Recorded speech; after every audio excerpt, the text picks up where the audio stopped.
Assalamualaikum warahmatullahi wabarakatuh. Selamat bertemu kembali anak-anak. Salam sejahtera buat kita semua.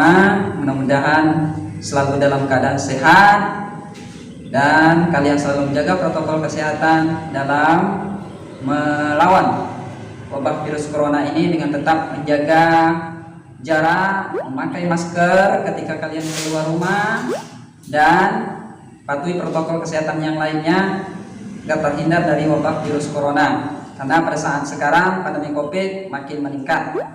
Baiklah anak-anak sekalian, pada pertemuan kali ini masih membahas materi minggu yang lalu pada mata pelajaran pendidikan kewarganegaraan di bab yang sama, yakni menumbuhkan kesadaran terhadap Undang-Undang Dasar Republik Indonesia tahun 1945. Pada pertemuan yang lalu kita sudah membahas pembahasan tentang makna yang terkandung dalam pembukaan Undang-Undang Dasar 1945 yang terdiri dari 4 alinea. Mudah-mudahan anak-anak masih ingat ya. Kemudian sebelum kita masuk ke materi, Bapak sampaikan terlebih dahulu tujuan pembelajaran kita di sub pembahasan berikut ini dengan judul kedudukan dan fungsi Undang-Undang Dasar 1945 di negara kita. Baik, untuk tujuan pembelajarannya, yang pertama, anak-anak memahami makna Undang-Undang Dasar 1945. Yang kedua, anak-anak memahami ya kedudukan dan fungsi dari Undang-Undang Dasar 1945. Anak-anakku yang Bapak banggakan, Undang-Undang Dasar Republik Indonesia tahun 1945 merupakan penjabaran dari pembukaan Undang-Undang Dasar 1945. Ya. Dengan demikian, nilai-nilai yang terkandung dalam pembukaan Undang-Undang Dasar 1945 dan Pancasila itu ya dijabarkan dalam pembukaan Undang-Undang Dasar 1945. Seperti yang sudah kita pahami bahwa Undang-Undang Dasar 1945 merupakan penjabaran dari Undang-Undang Dasar 1945 dan Pancasila. Oleh karena itu, Undang-Undang Dasar 1945 itu merupakan landasan hukum tertinggi setelah Pancasila dan Undang-Undang Dasar. Maka setiap pemangku hukum ya yang membuat peraturan pemerintahan, peraturan presiden, peraturan menteri ya dan lain-lain itu tidak boleh bertentangan dengan Undang-Undang Dasar 1945. Anak-anakku yang Bapak banggakan, ya, sekarang kita lihat ada menurut salah satu para ahli yang bernama Bryce, katanya ada beberapa alasan ya suatu negara itu memerlukan undang-undang dasar.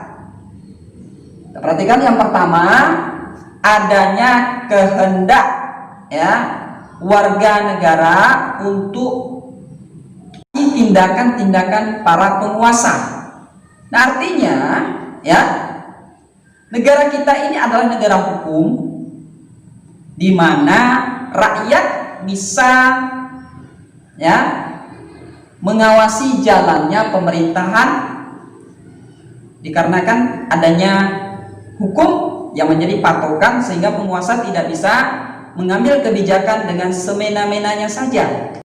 Nah, perhatikan adanya kehendak dari penguasa dan rakyat untuk mengadakan sistem pemerintahan yang ada di negaranya. Artinya, ya, dengan berjalannya sistem pemerintahan yang ada di negara kita ini, ya, tidak akan lepas dengan adanya hukum. Kalau tidak ada hukum, maka akan tercipta suasana yang tidak stabil, ya, tidak akan terarah, bahkan cita-cita negara sendiri pun tidak akan tercapai. Yang ketiga, adanya kehendak dari negara yang baru merdeka mengadakan kerjasama ya dengan negara lain. Artinya bisa kita pahami bahwa suatu negara itu tidak akan berkembang ya jika tidak adanya kerjasama dengan negara luar. Maka kita kenal adanya hubungan kerjasama seperti bilateral, regional, dan multilateral.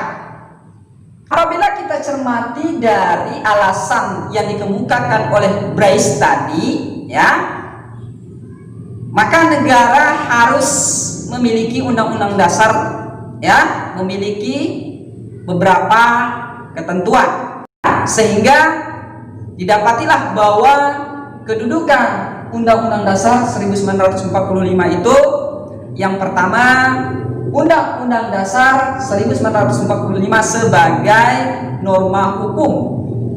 Yang kedua, Undang-Undang Dasar 1945 sebagai hukum dasar.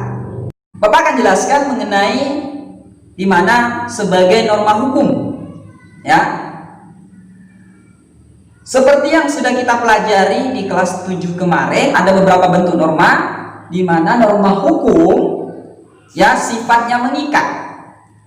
Mengikat di sini baik terhadap pemerintahan ya, kemudian warga negaranya, siapapun orangnya, mulai dari rakyat biasa sampai ke pemerintahan harus tunduk kepada hukum yang berlaku. Kemudian di dalam undang-undang tersebut juga berisi norma-norma sebagai dasar dan garis besar dalam menjalankan roda pemerintahan.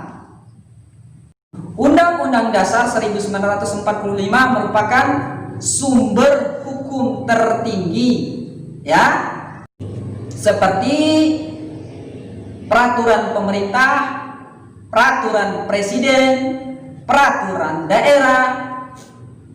Maka setiap produk hukum ini ya harus berlandaskan kepada Undang-Undang Dasar 1945. Kesimpulan pembahasan kita pada hari ini, anak-anak perlu memahami bahwa kedudukan Undang-Undang Dasar 1945 di negara kita sangat penting, diantaranya sebagai landasan hukum negara, kemudian sebagai hukum di negara kita,